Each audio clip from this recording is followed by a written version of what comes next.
All right, let's talk about a few things happening in the league right now. And I want to start with Golden State Yeah. and where they are in the post Jimmy Butler trade landscape. Jimmy Butler made his return to Miami on Tuesday.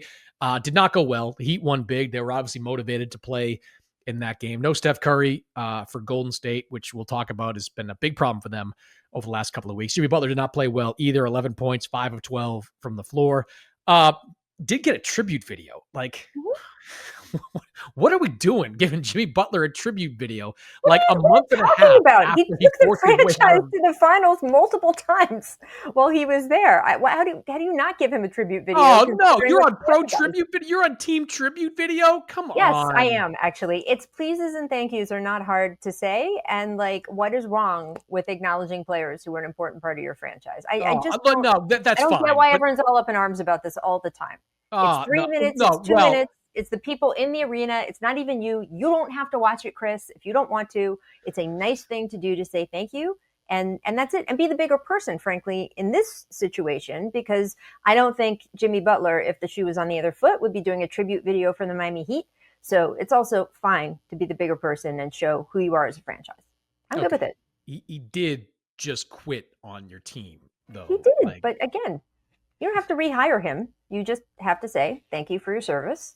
And if you don't like that's it, not thank you for your service. That's celebrating your service. That's come on. And the Heat fans, like, I know Bobby Marks was saying this on ESPN during the day.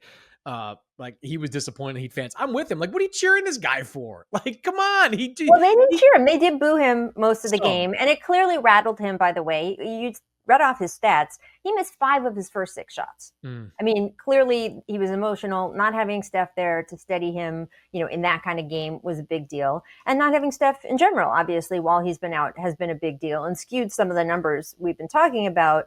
But since we expect Steph to come back in this next game, and we, of course, can only talk about this in terms of the Warriors' future, expecting Steph to be on the court, because if he's out for some reason in the playoffs, they're not going anywhere.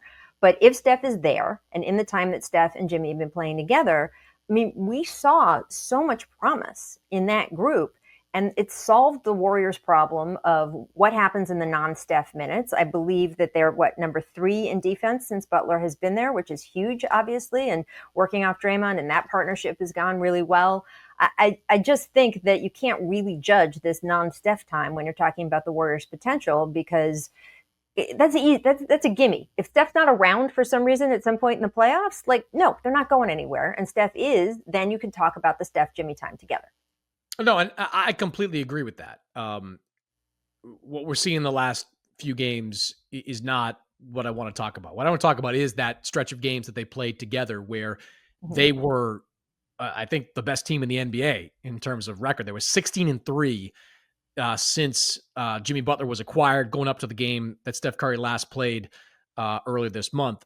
During that stretch, they were 7th in offensive rating, 2nd in defensive rating, 2nd in net rating.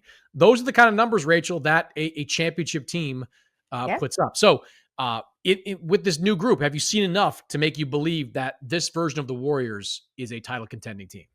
Well, look, I think the West is so interesting because I feel there's one team I feel really good about saying they will be in the Western Conference Finals, and that, of course, is the Thunder.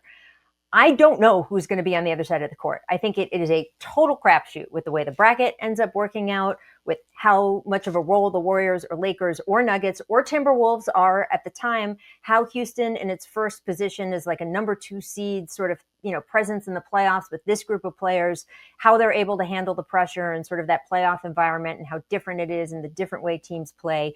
I have no idea who's going to be on the other side of the court, and it could absolutely be the Golden State Warriors. I wouldn't be surprised at all if they were in the Western Conference Finals. Are they a championship contender? That means they would have to win the Western Conference Finals, presumably against the Oklahoma City Thunder, which is no small thing. And by the way, they are not a young team who hasn't been there anymore. They were in the Western, they have been through a little bit of the playoff grind now. Yeah, second round last year. They fell short last year, second round, but I wouldn't call them the way I would with Houston, where I'm like, I don't know, haven't really been there. I feel that the Thunder are ready for this kind of moment. So can they beat the Thunder? I don't know about that. And then they would have to beat Boston or Cleveland, and it depends on who that would be. And again, no disrespect to the Knicks or the rest of the conference, but it looks like those are the two teams we'd be talking about that have separated themselves.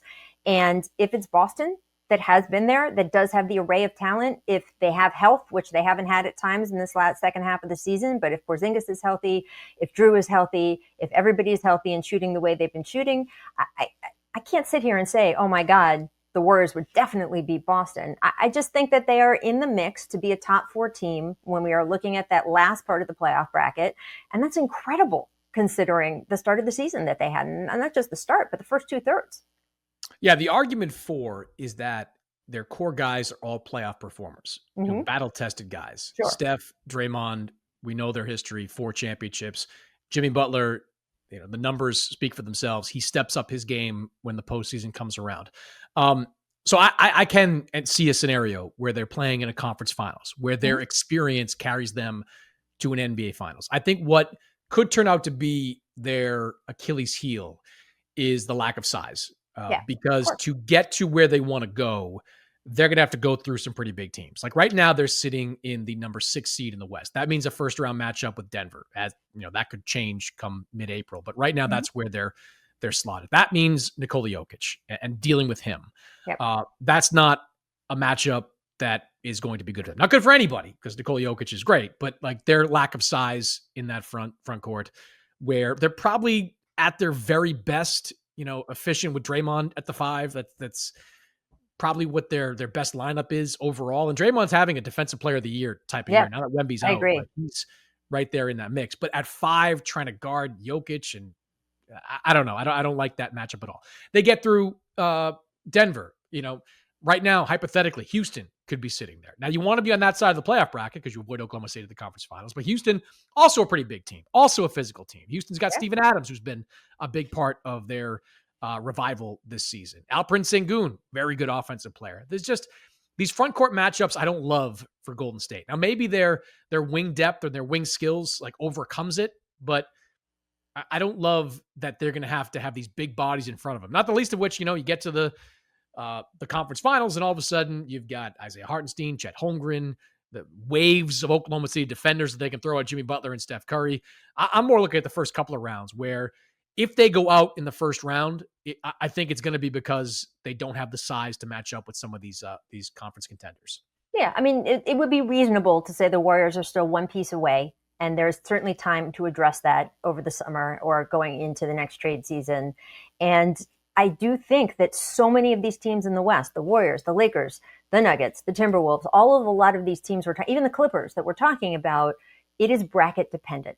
Whereas in the East, you can pretty much say, you know what, a lot of these teams, we sort of expect them to lose in the second round, right? If they make it to the second round, great. If they lose in the second round, that is generally the expectation because we are only really looking at 2 teams that have separated themselves from the pack to be in the conference finals. That does not mean there can't be an upset. There absolutely can. We did not expect Dallas to be in the conference finals last year, let alone the finals. So it could happen. But the expectation is that, hey, even if you're a really top team in the East, if you're not in Boston, if you're not in Cleveland, a second round exit is what we are reasonably expecting. In the West, I don't know because it depends on the bracket. It depends on the matchup. It depends on who's healthy and rolling at the time. There are just so many question marks. And you have situations where you might be a 2 seed fearing the 7 seed because they are actually a better team now post trade deadline than they were before. And that's just what their seeding is. So I just think in the West, there's so many question marks. It's exciting. There's a real opportunity for teams like the Warriors to go on a roll, the Lakers, all of these teams, but also they could lose in the first round, to your point. And that's pretty cool, actually, if you're a basketball fan. If you're a fan of that team in particular, not so cool. But, as a basketball fan, a little chaos is good.